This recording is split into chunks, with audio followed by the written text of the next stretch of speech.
할렐루야. 주 예수 그리스도 이름으로 하나님 말씀 증거하겠습니다. 출애굽기 12장 1절에서 14절까지 말씀을 봉독하겠습니다. 출애굽기 구약성경 출애굽기 12장 1절부터 14절까지 말씀 봉독하겠습니다. 여호와께서 애굽 땅에서 모세와 아론에게 일러 가라사대 이 달로 너희에게 달의 시작 곧 해의 첫 달이 되게 하고 너희는 이스라엘 회중에게 고하여 이르라.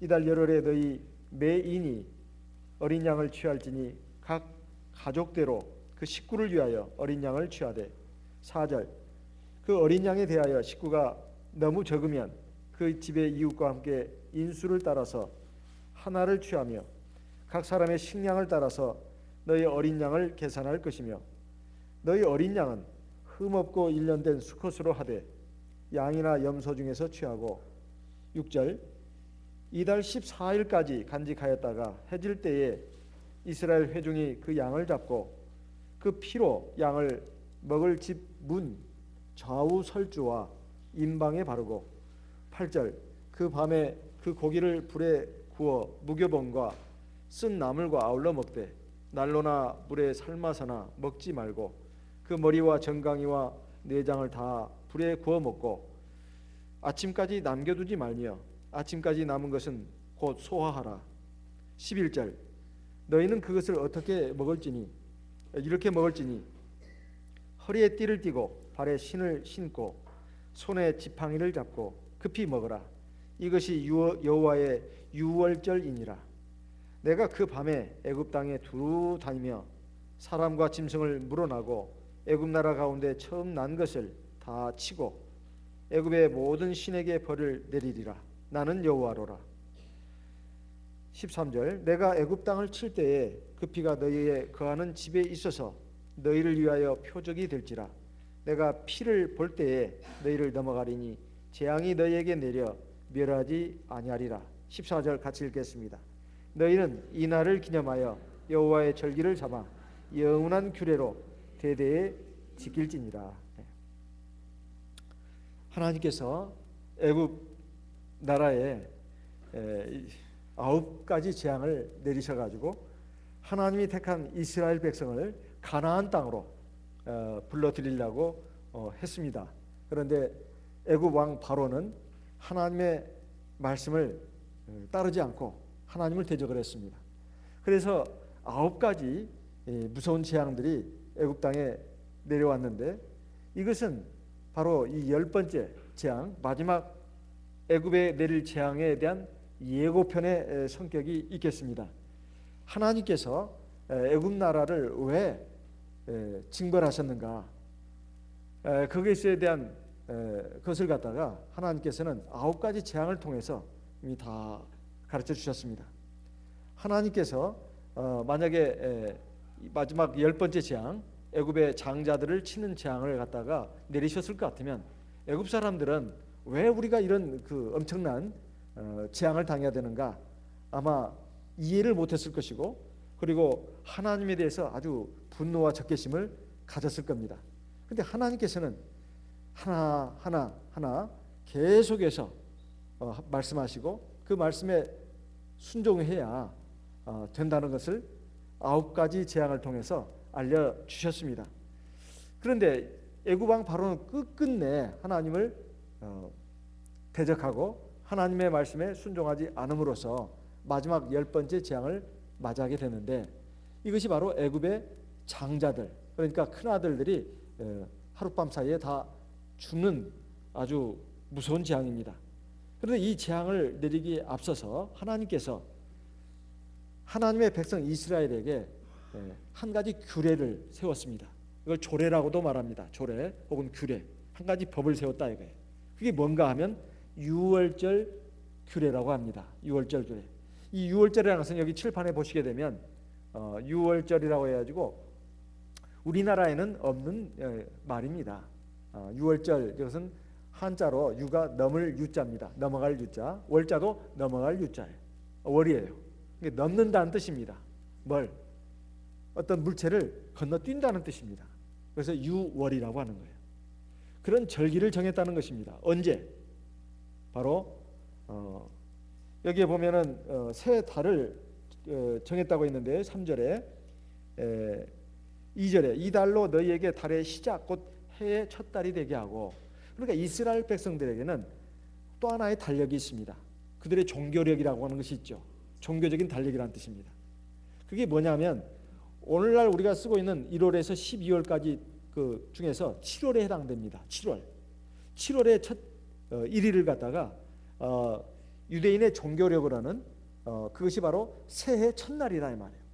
그러니까 우리가 보통 전 세계로 쓰는 7월 1일이 이스라엘 백성들에게는 1월 1일입니다. 종교력으로 따지면 이것을 갖다가 이걸 성경에서는 주로 아빕월이라고 많이 나옵니다. 아빕월. 그런데 바벨론 포로 시대에는 니산월이라고도 말했습니다. 니산월. 이것을 어디에서 볼 수 있냐면 느헤미야 2장 1절 그리고 에스더 3장 7절에 기록되어 있습니다. 니산월이란 말은 그때 이제 바벨론의 포로로 가면서 거기서 통용되는 언어로 표현한 말입니다. 그래서 아빕월이나 니산월은 바로 유대인의 종교력으로서 1월에 해당되는데 이것을 갖다가 하나님께서는 이것을 1월 1일로 삼았다는 거예요. 왜 그럴까요? 이스라엘 백성이 드디어 하나님 앞에 구원을 받는 날, 그리고 새 생명을 얻는 그러한 날로 잡은 것입니다. 그래서 1월 1일은 어느 나라나 다 중요합니다. 우리나라는 설날이고 중국에는 춘절이라고 하지 않습니까? 춘지에 춘절이라고 합니다. 그러니까 1월 1일은 새해 시작이기 때문에 굉장히 중요한데 유대인들에게 있어서는 이 6월절이 시작되는 이것이 바로 1월 1일에 해당된다 이런 말씀입니다. 그만큼 사람에게 있어서 생명이라고 하는 것, 구원이라고 하는 것이 가장 중요하다 이런 말씀입니다. 그런데 어떻게 지켜야 할 것인가는 우리가 이미 성경을 통해서 그리고 여러 목자님들을 통해서 다 들었습니다. 1년 된 흠없는 1년 된 수컷 양이나 염소 중에서 취하는데 그걸 설령 염소에서 취했다 하더라도 어린 양이라고 한다 이런 말입니다. 어린 양이라고 한다. 그렇게 해가지고 그걸 잡아서 피를 갖다가 집에 문설주에다가 바른다는 겁니다. 문설주라고 하는 것은 문을 달아매는 그 양쪽 기둥을 말합니다. 그다음에 인방은 그 양쪽 기둥을 위아래로 가로지르는 그런 대를 말합니다. 그걸 인방이라고 그래요. 인방, 문설주, 인방. 여기다 피를 바르는 거예요.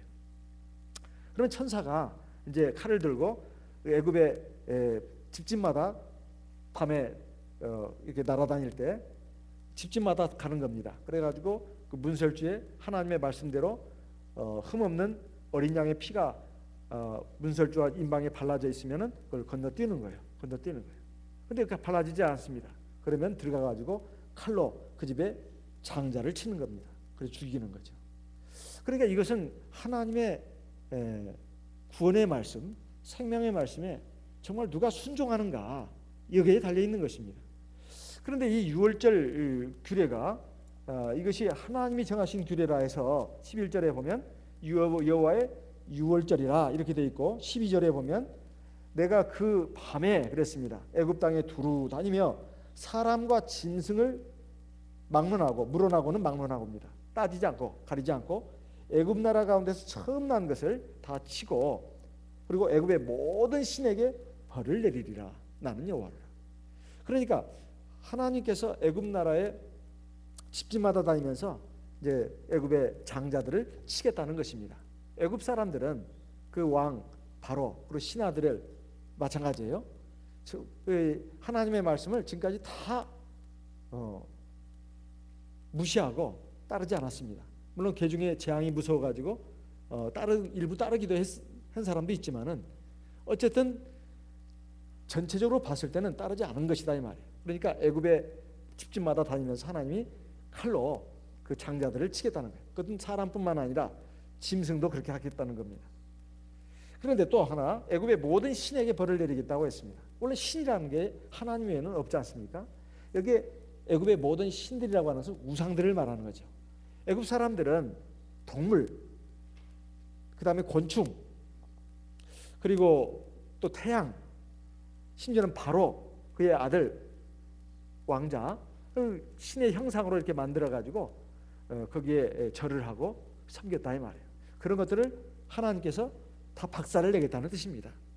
뭐 신들이 있어가지고 뭐 태양신을 꼼짝 못하게 하고 또는 뭐 호랑이 신을 꼼짝 못하게 하고 뭐 그런 뜻은 아니고 그 우상들을 갖다가 전부 다 하나님이 막 다 치시겠다는 거예요. 이거 전부 다 박살을 내겠다는 뜻이죠.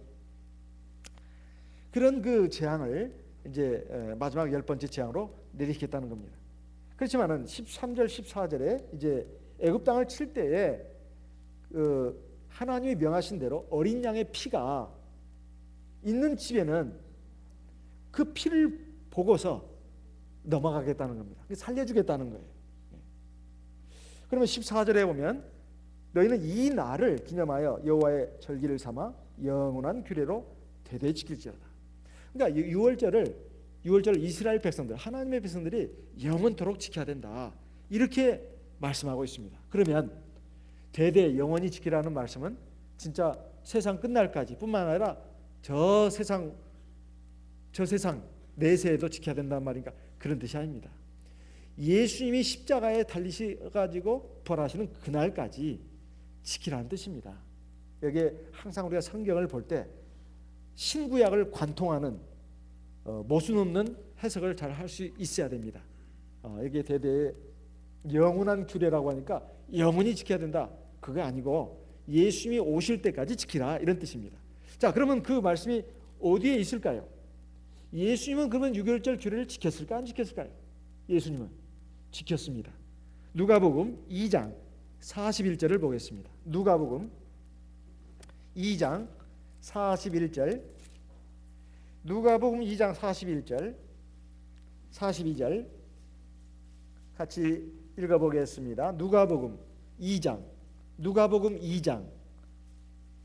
41절 42절. 그 부모가 해마다 유월절을 당하면 예루살렘으로 가더니 42절 예수께서 12살 될 때에 저희가 이 절기의 전례를 따라 올라갔다가, 그러니까 예수님이 이제 어렸을 때는 그 부모 요셉과 마리아를 따라서 이렇게 유월절 절기를 지키려고 예루살렘에 갔다 이렇게 기록하고 있습니다.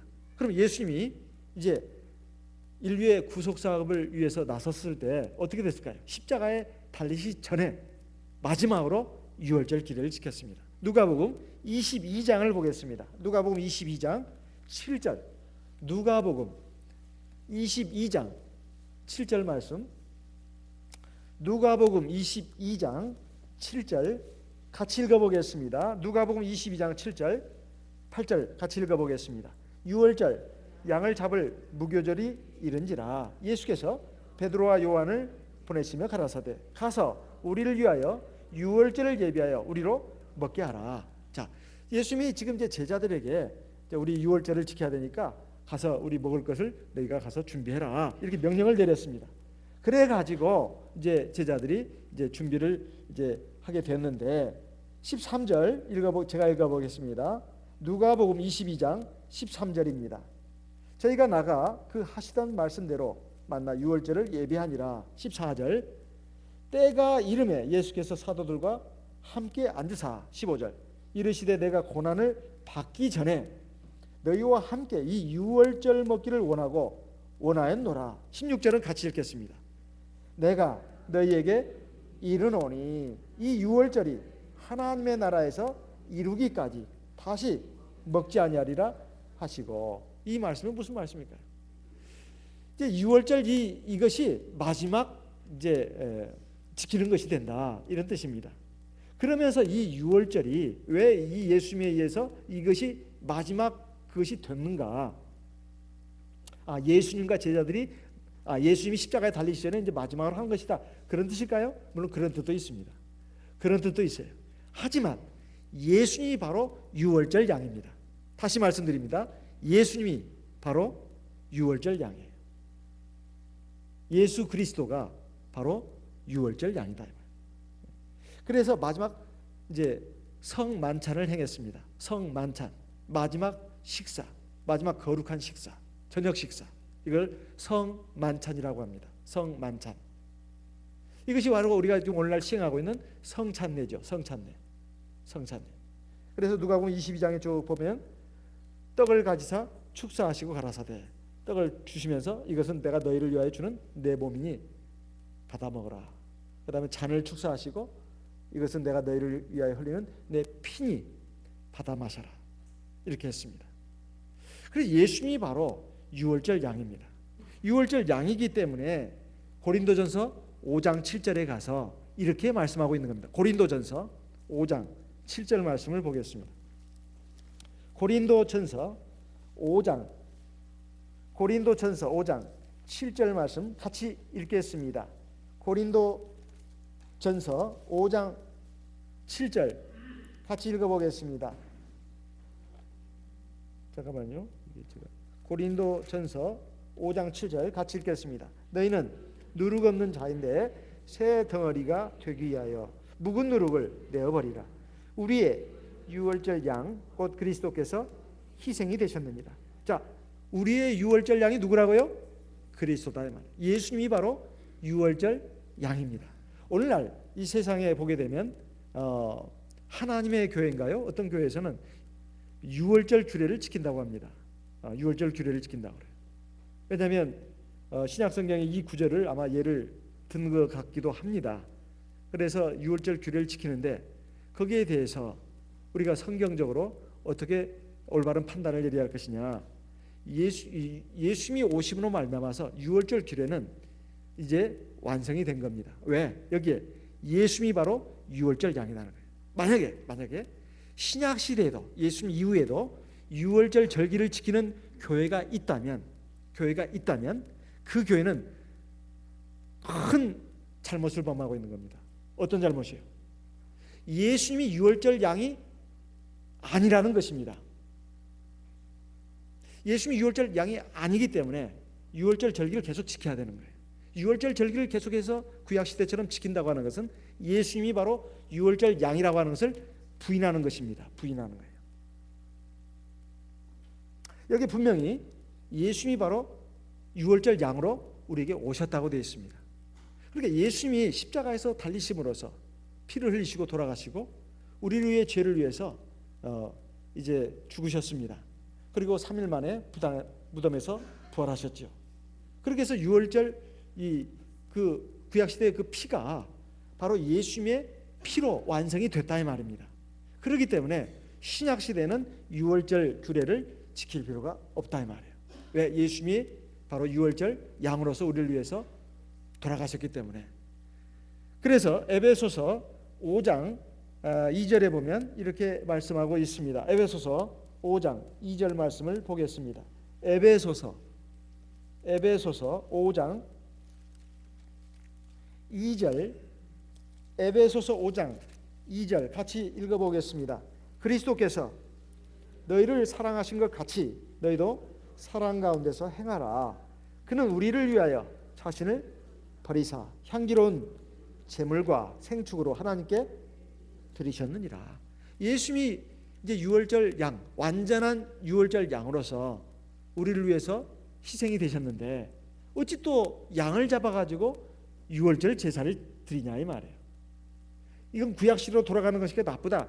그 말을 보다도 예수님이 유월절 양으로 오신 것을 갖다가 부인하는 것이기 때문에 잘못된 것이다 이런 말입니다.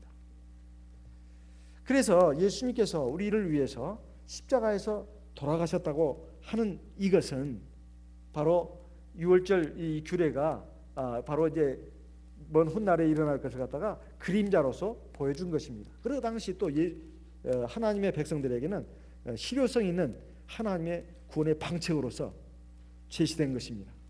구약시대 백성들에게는 실효성 있는 구원의 방책으로서 제시가 됨과 동시에 먼 훗날 온 인류의 구원을 위해서 오실 예수님의 유월절 양을 갖다가 예표하는 것이다 이런 말씀입니다. 그런데 이런 유월절 양의 이것이 뭘 말하는 것이냐 하는 겁니다. 이것은 바로 예수님의 피를 의미하는 것인데 이것은 죄를 가려주는 역할을 한다 이 말이에요.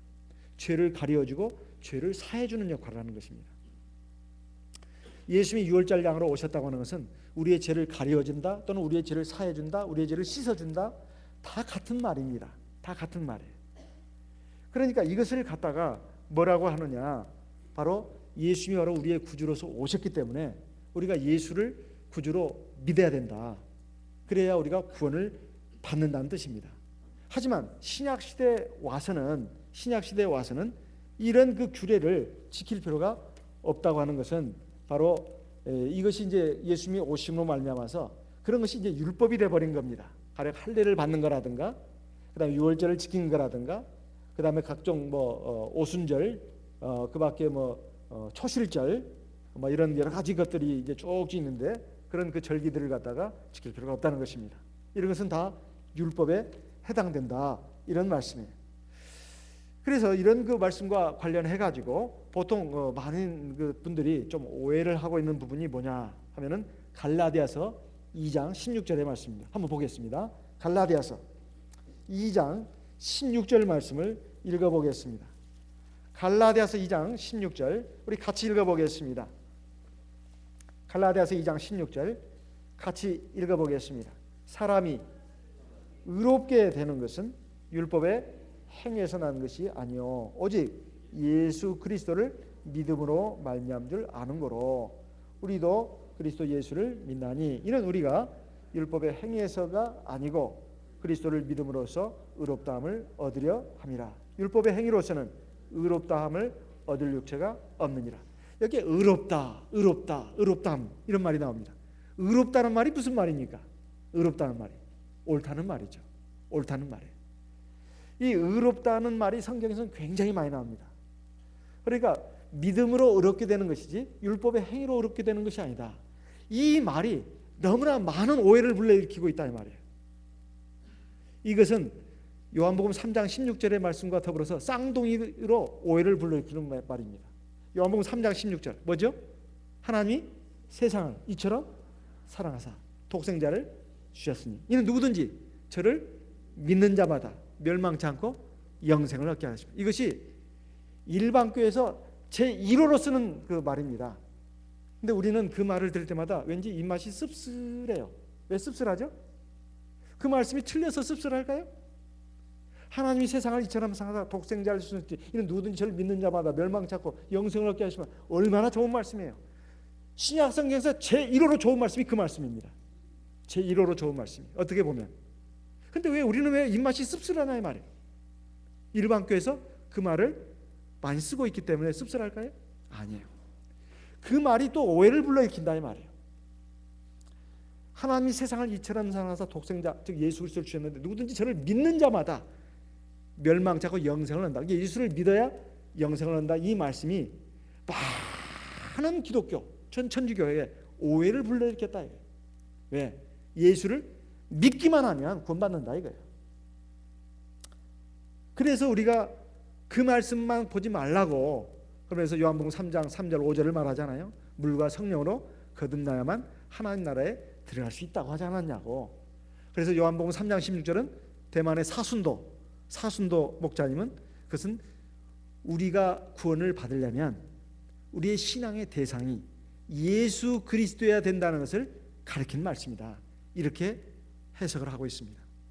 저는 명쾌한 해석이라고 생각합니다. 우리가 영원한 생명을 얻으려면 마호메트라든가 공자라든가 또는 석가모니라든가 소크라테스라든가 이런 사람이 신앙의 대상이 돼서는 안 되고 오직 예수 그리스도가 우리의 신앙의 대상이 돼야 된다는 것을 말하는 말씀이라고. 그래서 그 말씀이 그 다가 아니라고. 신앙의 대상이 예수여야 된다는 걸 말하는 것이지 예수를 믿기만 하면 구원 얻는 것이 아니라는 것이다. 그래서 물과 성령을 거듭나야 구원받는다는 그 말씀까지 같이 연결지어야 된다. 맞는 말씀 아니겠습니까? 그런데 갈라디아서 2장 16절은 왜 또 우리가 씁쓸할까요? 이것도 일반교에서 너무나 많이 이걸 잘못 오용을 하고 있기 때문에 그렇습니다. 오용을 하고 있다. 어떻게 오용을 하고 있을까요? 믿음으로 의롭게 된다고 했지 믿음으로만 구원 얻는다고 말하는 게 아닙니다. 그 말이 그 말 아니에요? 아니에요. 이거는 믿음으로 의롭게 된다고 한 겁니다. 의롭게 된다는 말이나 구원 얻는 말이나 똑같은 말이잖아요. 아니요, 틀려요. 어하고 아가 틀리듯이 그건 틀린 말입니다. 여기 의롭게 된다는 말은 죄인에서 하나님의 백성으로 된다는 뜻입니다. 죄인에서 하나님의 백성으로 된다는 뜻이에요. 이게 의롭다는 말은 다른 말로 하면 죄사함 받는다는 뜻입니다. 죄사함 받는다는 뜻이에요. 죄사함 받아야 하나님 앞에 의인이 되는 거거든요. 그게 첫 번째 의입니다. 자, 그러면 그런 말씀이 로마서와 같이 짝을 지어서 나와 있습니다. 로마서 3장 20절 말씀을 보겠습니다. 로마서 3장 20절. 로마서 3장 20절. 그러므로 율법의 행위로 그의 앞에 의롭다 하심을 얻을 육체가 없나니 율법으로는 죄를 깨달음이라. 율법의 행위로는 의롭다 하심을 얻을 육체가 없다. 여기에 율법에는 뭘 말하는 것이냐? 아주 좁은 의미로는 십계명입니다. 조금 넘어가면 모세율법이에요. 율법은 좁은 의미에서는 십계명이고 넓은 의미에서는 모세율법까지 포함하는 겁니다. 모세율법에는 두 가지가 있습니다. 하나는 의식법, 또 하나는 도덕법. 의식법이라고 하는 것은 하나님이 이런 것들을 지켜라 해가지고 종교 의식으로서 주신 겁니다. 할례, 대표적인 할례입니다. 두 번째 제사법, 세 번째가 절기법, 네 번째가 각종 정결례, 그리고 음식법, 이런 것들이 바로 의식에 관한 법입니다. 그리고 모세율법에는 도덕법이라는 게 있어요. 십계명을 구체한 법이죠. 가령 살인, 도덕질, 거짓말 이런 것에 대해서, 또 안식일 규례에 대해서 여러 가지 그 규례들이 나옵니다. 이런 것들은 도덕에 관한 법이라고 볼 수가 있습니다. 그러면 신약 시대에 와서 예수님이 십자가에 달리심으로써 뭐가 폐지가 됐는가, 완성이 됐는가? 바로 모세율법입니다. 모세율법이에요. 사도행전 15장에 나와 있습니다. 모세율법 가지고 다툰 거예요. 십계명 가지고 다툰 게 아니고 모세율법 가지고 다툰다는 거예요. 예루살렘 총회에서는 그 모세율법에 대해서 결정을 내려줬습니다. 피, 음행, 목매어 죽인 거, 우상의 제물, 이것만 지키고 나머지는 안 지켜도 된다. 모세율법 가운데 그렇다는 거예요. 모세율법 가운데서도 십계명을 구체화한 법은 다 지켜야 되는 것입니다. 그래서 고린도전서 7장에 보면 할례 받는 거, 할례 받지 않는 것도 아무것도 아니로되 오직 하나님의 계명을 지킬 따름이니라, 이렇게 말씀한 겁니다. 그런데 여기에 왜 자꾸 로마서의 초반부에 가서는 율법으로 의롭다함을 얻을 유죄가 없다고 했냐? 그렇죠. 우리가 죄인인데 뭐 선행을 많이 해서 하나님의 법을 지켜가지고 의롭다함을 받을 육체가 있을까요? 절대로 없습니다. 오로지 하나님의 긍휼하심을 쫓아 중생의 씻음으로 의롭게 되는 거예요. 물세례를 통해서. 그게 믿음입니다. 그러니까 그것이 의롭게 되는 거예요. 자, 그러면 그 말로만 그러지 말고 근거를 내시오, 이래야 나오지 않겠습니까? 갈라디아서에 있는 말씀을 보게 되면 2장 아까 16절에 읽었는데 다 뭘 말하고 있느냐? 할례, 그다음에 절기, 음식, 이런 것들 지킬 필요가 없다고 말하고 있는 것이지 십계명을 지킬 필요가 없다고 말하는 것이 아닙니다. 갈라디아서의 율법의 그된 바울 사도의 입을 통한 하나님의 가르침은 바로 모세 율법 가운데서 할례, 각종 절기, 음식법을 더 이상 지킬 필요가 없다. 왜 자꾸 이방인들, 구원받은 이방인들에게 그걸 갖다가 우리도 그 능히 매기 힘든 짐이었는데 왜 그걸 자꾸 메워주느냐? 그러지 마라, 이렇게 말하는 것입니다. 로마서 초반부도 마찬가지입니다. 이 초반부는 같이 섞여 있어요. 십계명과 모세율법이 같이 섞여 있습니다. 자, 그러면 왜 같이 섞여 있느냐는 거예요. 십계명과 모세율법을 통해 가지고 의롭게 될 수 있는가? 없어요. 오로지 믿음으로 의롭게 되는 겁니다. 그러니까 죄인 상태에서 하나님께 속한 백성, 즉 의인이 되려면 오로지 하나님의 은혜로 말미암아 되는 거다, 이 말이에요. 그게 뭡니까? 로마서 3장을 좀 보겠습니다. 20절에는 금방 율법의 행위로는 의롭다함을 얻을 육체가 없다고 되어 있죠. 22절을 읽어보겠습니다. 오직 곧 예수 그리스도를 믿음으로 말미암아 모든 사람에게 미치는 하나님의 의인이. 이제는 예수 그리스도를 믿어야 된다고 되어 있어요. 근데 예수 그리스도를 믿기만 하면 되는가? 24절 같이 읽어보겠습니다. 로마서 3장 24절. 그리스도 예수 안에 있는 구속으로 말미암아 하나님의 은혜로 값없이 의롭다 하심을 얻은 자 되었느니라. 갈라디아서 2장 16절에서는 율법의 행위가 아니고 믿음으로 의롭게 된다고 되어 있습니다. 이 믿음이 뭘까? 여기 오니까 자세히 나오네요. 자세히 나와요. 믿음이 그냥 믿음이 아니라 예수 그리스도를 믿는 믿음이라는 거예요. 24절에 가니까 더 자세히 나와요. 예수 그리스도에 뭘 믿는다는 것이냐? 예수 그리스도 안에 있는 구속으로 말미암아 의롭다 하심을 얻었다. 구속이 뭐죠? 저기 칠판 한번 보겠습니다. 구할 구자에다가 속할 속자입니다. 값을 치르고 구해내는 걸 갖다가 구속이라고 합니다. 감옥에 들어가는 걸 구속이라고 하는 게 아니고 그건 한자를 다르게 씁니다. 값을 치르고 구해내는 것을 갖다가 구속이라고 그래요. 어떤 값을 치렀을까요? 유월절 양으로 오신 예수님의 보혈의 공로를 말하는 것입니다. 그것으로 말미암아 우리가 의롭다함을 받았다는 거예요. 그럼 구속이 뭘까요? 그건 죄사함 받는 겁니다. 죄사함 받는 거예요. 네. 에베소서 1장 7절 말씀, 이게 중요한 구절입니다. 구속이 뭐냐? 이거에 대해서 우리가 일반 교회 성도들을, 일반 교회 신도들을 우리가 전도할 때 가르쳐 줄 수 있어야 합니다. 에베소서 1장 7절. 에베소서 1장 7절 말씀을 같이 읽어보겠습니다. 같이 읽겠습니다. 우리가 그리스도 안에서 그의 은혜의 풍성함을 따라 그의 피로 말미암아 구속 곧 죄사함을 받았느니라. 값을 치르고 구해내는 거, 구속은 바로 뭐라고요? 죄사함이라. 죄사함. 그러니까 예수 안에 있는 구속, 그걸 믿음으로, 그 죄사함 받음으로 우리가 의롭게 되는 거구나. 죄사함 받음으로 의롭게 되는 거예요. 순서가 그렇게 나가는 겁니다. 믿음으로 의롭게 된다. 율법의 행위로 의롭다면 안 해요. 그래서 우리 옛날에 어렸을 때 아동들 찬송가가 있잖아요. 돈으로도 못 가요. 그렇잖아요. 착해도 마음 착해도 못 가요. 거듭나야 가는 나라, 믿음으로 가는 나라, 믿음으로 가는 나라, 거듭나야 가는 나라, 하나님 나라. 아동반 찬송가가 정확한 겁니다. 근데 완벽한 건 아니에요.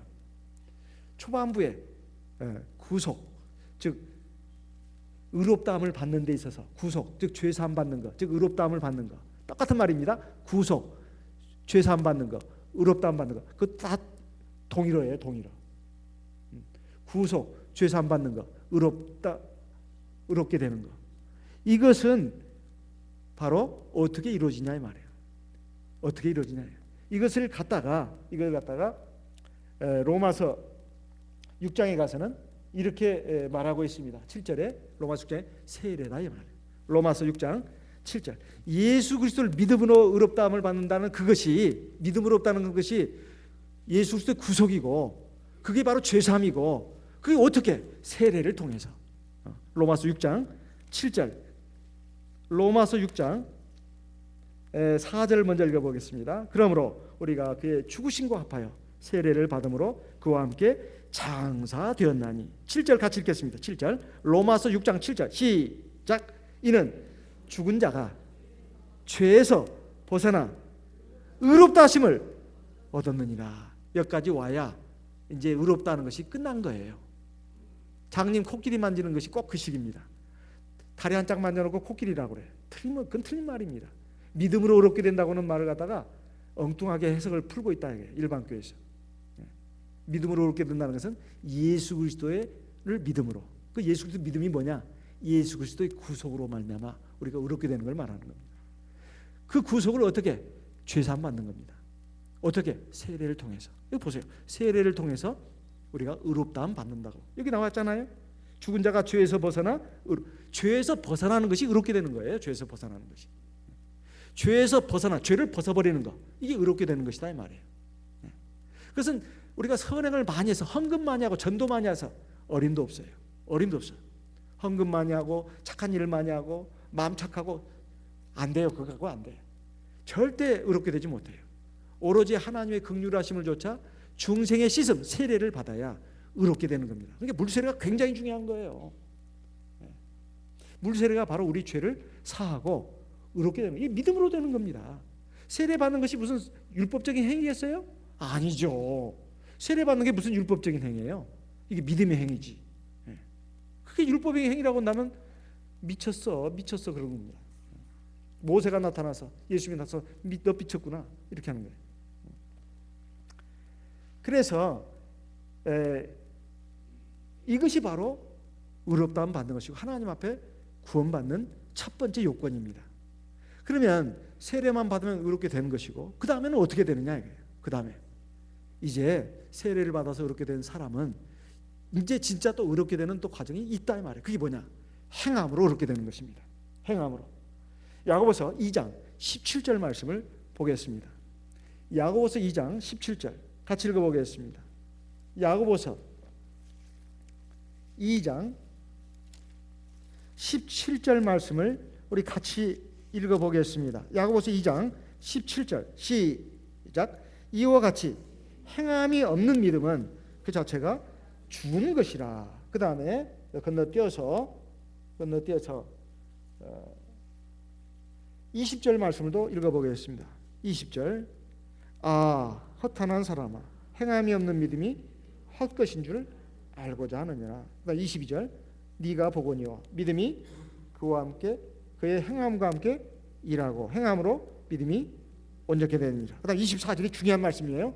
자, 큰 소리로 한번 읽어봅시다. 시작. 이러보건대 사람이 행함으로 의롭다 하심을 받고 믿음으로만 아니니라.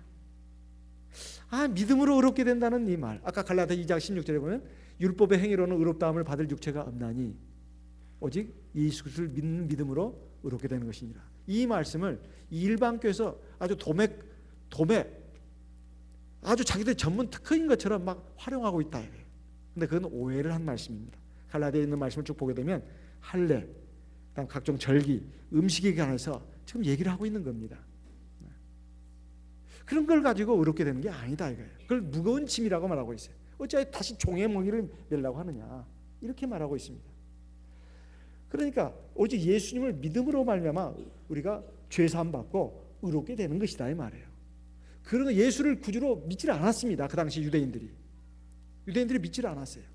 그리고 또 예수를 구주로 믿었다 하더라도 그 가운데서는 구약시대 모세율법도 지켜야 된다고 주장하고 선동하는 무리들이 생겨났어요.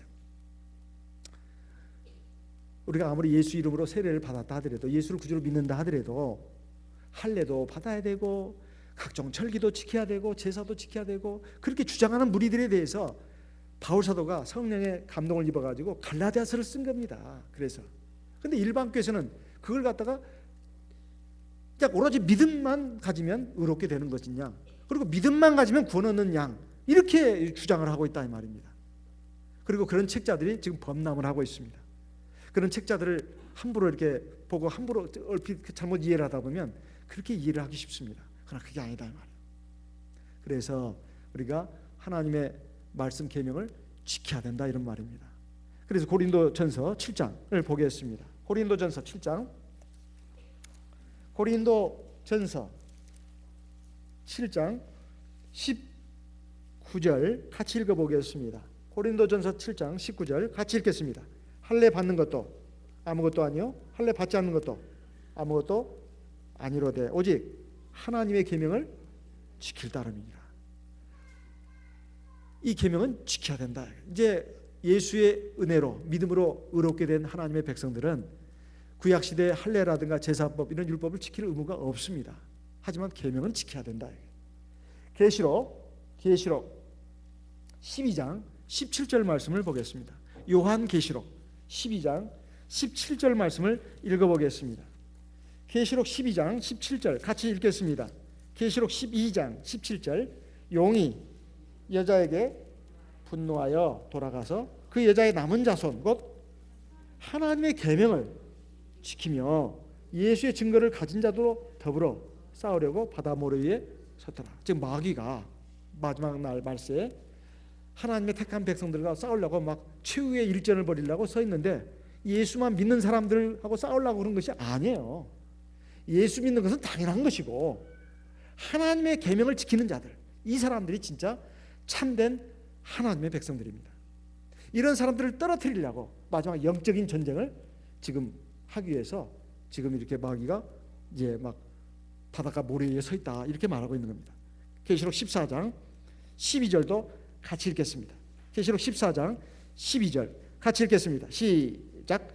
성도들의 인내가 여기 있나니 저희는 하나님의 계명과 예수 믿음을 지키는 자죠. 예수 믿음만 지키면 된다. 이게 일반교에서 전매 특허로 한 말입니다. 아닙니다. 믿음을 지키는 건 당연한 말이고 하나님의 계명도 지켜야 된다 이 말이에요. 지킨다고 하니까 품에 꼭 안고 있으란 말인가요? 아니요. 실행하는 걸 말하는 거예요. 실행하는 걸. 그런데 우리가 이렇게 약한데 어떻게 하나님의 계명을 다 지키냐? 우리가 우리가 예수의 은혜로 구원받는 것이지. 그렇죠. 예수의 은혜로 구원받는 거죠. 믿음으로 구원하는 건 맞습니다. 하지만 계명을 지켜야 된다. 무슨 수를 지킨단 말인가? 성령의 도우심과 인도하심을 받아서 지키는 겁니다. 로마서 8장 2절 말씀을 읽어보겠습니다. 로마서 8장 2절. 로마서 8장 2절 말씀을 같이 읽어보겠습니다. 로마서 8장 2절 같이 읽겠습니다. 이는 그리스도 예수 안에 있는 생명의 성령의 법이 죄와 사망의 법에서 너를 해방했습니다. 법 안 지켜도 된다. 법 안 지켜도 돼. 천만만만의 말씀입니다. 법은 지켜야 됩니다. 근데 무슨 수로 지키냐 말이에요. 예수 믿고 세례 성령을 받은 성도에게 있어서는 율법의 의미가 바뀝니다. 어떻게 바뀌어요? 예수 믿지도 않고 예수를 믿어도 자기 힘으로, 자기 의지로, 자기 노력으로 지키려고 하는 사람에게는 불가능합니다. 그러니까 죄와 사망의 법이 될 수밖에 없어요. 그런 사람에게는. 똑같은 법입니다. 하나님의 십계명이 똑같은 법인데도 이렇게 의미가 될 수도 있고 저런 의미가 될 수도 있다. 그런데 생명의 성령의 법이라고 되어 있습니다. 여기 성령이란 말이 굉장히 중요합니다. 성령을 의지하고 성령의 도우심을 받고 성령에 순종하면 지킬 수 있는 법이다 이 말이에요. 그래서 생명의 성령의 법이라고 하는 겁니다. 자기 의지와 노력으로 자기 믿음만 가지고 지킬 수가 없어요. 오직 성령의 도우심과 성령의 인도하심과 또 하나 성령의 순종하는 것, 그걸 통해서 지킬 수 있는 법이다 이거예요. 그래서 로마서 8장 4절 같이 읽겠습니다. 시작. 육신을 좇지 않고 그 영을 좇아 행하는 우리에게 율법의 요구를 이루어지게 하려 하십니다. 그렇네요. 우리는 육신도 있지만 성령도 있어요. 여기 그 영은 성령이라고 하는 데에 대해서 이론의 여지가 없습니다. 일반 개신교에도 이걸 성령이라고 보고 있어요. 그러니까 우리가 육신을 좇지 않고 성령을 좇아 행하면 율법의 요구가 이루어진다는 거예요. 성령을 좇아 행하는 게 중요하지 않습니까? 그래서 13절 같이 읽겠습니다. 너희가 육신대로 살면 반드시 죽을 것이로되 영으로서 몸의 행실을 죽이면 살리니. 영이 바로 성령입니다. 14절 큰 소리로 읽겠습니다. 시작. 무릇 하나님의 영으로 인도함을 받는 그들은 곧 하나님의 아들이라. 성령을 받아서 받기만 하고 모셔놓기만 하면 안 된다 이거예요. 성령을 좇아 행해야 된다 이거예요. 성령이 우리 육신의 힘으로는 이룰 수 없는 하나님의 법을 지킬 수 있도록 이룰 수 있도록 이끌어간다 이거예요. 그래서 생명의 성령의 법이라고 하는 겁니다. 성경에 생명의 성령의 법이라고 나온 데는 이 로마서밖에 없어요. 갈라디아서 가보면 너희가 성령을 좇아 행하라. 너희가 성령의 인도하시는 바가 되면 너희가 율법 아래 있지 아니하리라. 율법 아래 있지 않다는 것은 법 아래 법에 막 느끼지 않는다는. 우리가 보통 때 우리가 막 뭐 살인죄, 간음죄 우리가 경찰이 올까봐 두려워 그러지 않잖아요. 우리 교회 경찰관으로 계시는 형제님 있지만 겁 안 나잖아요. 근데 죄진 사람들은 경찰관만 보면 막 숨습니다. 숨어요. 우리가 법을 별로 의식하지 않잖아요. 왜? 우리가 정상적인 생활을 하고 있으니까. 우리가 성령의 인도하심을 받고 성령의 순종함을 받아서 살고 있으면 사실은 하나님의 계명이 하나도 무겁지 않습니다. 하나도 무겁지 않아요. 근데 성령의 인도하심을 성령 받긴 받았어. 근데 성령의 인도하심을 받지 않고 있고 성령을 좇아 행하지 않는 성도에게는 율법이 늘 무거운 짐입니다. 하나님의 계명이 늘 고통을 줘요. 그 사람에게 양심의 가책도 주고 그리고 막 무거운 짐처럼 느껴져요. 하지만은 성령을 받고 성령의 기도를 힘쓰면서 성령이 충만해가지고 성령의 인도하심을 받는 성도들에게는 하나님의 계명이 하나도 무겁지 않습니다. 저절로 지켜져요. 저절로. 그래서 생명의 성령의 법이라고 하는 겁니다. 갈라디아서 2장 16절은 우리 성도들도 조심해서 써야 합니다. 조심해서 써야 돼요. 일반 교인들이 이걸 요한복음 3장 16절 그것과 쌍둥이 마차로서 쌍두마차로서 아주 전매특허로 쓰고 있는 말이에요. 그러니까 그 말은 쓰지 말라는 말이 아니에요. 의미를 알고 쓰시라는 말이에요. 의미를 알고. 우리가 그 의미를 제대로 안다면 하나님의 사랑이 얼마나 큰 것인가 이걸 알 수가 있어요. 얼마나 큰 것인가. 결국은 하나님의 사랑입니다. 하나님의 은혜예요. 우리가 하나님 나라에 들어가는 것이 하나님의 은혜로 들어가는 거예요. 우리가 아무리 노력한다 한들 하나님의 긍휼하심과 붙들어 주심이 없으면 우리 하나님 나라 못 갑니다. 하나님의 은혜예요. 결국은 믿음입니다. 믿음이 있어야 세례도 받고, 믿음이 있어야 성령도 받고, 믿음이 있어야 성령을 의지하고 성령을 순종할 수 있는 거예요. 성령이 기도를 하는 겁니다. 그 믿음이 있어야 하는 거 아니에요? 믿음이 있어야 성령을 의지해서 육체의 정욕도 이길 수 있고 하나님 말씀에 순종도 할 수 있는 겁니다. 그리고 세상의 고난도 이길 수 있는 거예요. 결국 믿음입니다. 그렇지만 믿음만 있으면 되고 하나님의 계명은 지킬 필요가 없다고 자꾸 주장하는 일반 교회는 성경을 크게 오해한 겁니다. 왜? 성령을 안 받아서 그런 거예요. 성령을 안 받아서. 성령을 안 받았기 때문에, 성령이 없기 때문에 진리 가운데 인도함을 받지 못한 겁니다. 우리는 진리를 깨달았습니다. 이것은 우리 교회 공통 진리입니다. 공통 진리예요. 우리 교회 10대 신앙에도 나와 있습니다. 성령을 의지해서 순종해서 하나님 계명에 순종해야 된다고. 그래야 하나님 나라에 간다고. 그리고 이것이 성경에 있는 말씀입니다. 우리가 이런 그 비진리가 난무하는 이 세상에서 우리는 비록 숫자는 적지만 우리가 많은 교회들을 올바른 진리 가운데로 인도해야 될 사명이 우리에게 있습니다. 그건 우리 힘으로 안 됩니다. 하나님의 역사가 있어야 합니다. 하나님의 역사가 있도록 우리는 믿음에 바로 서고 진리의 말씀에 바로 서야 되겠습니다. 우리 성령의 역사를 위해서 또한 기도하겠습니다. 나와 내 가정을 위해서, 우리 교회를 위해서, 이 나라 이 민족을 위해서 같이 기도하도록 하겠습니다.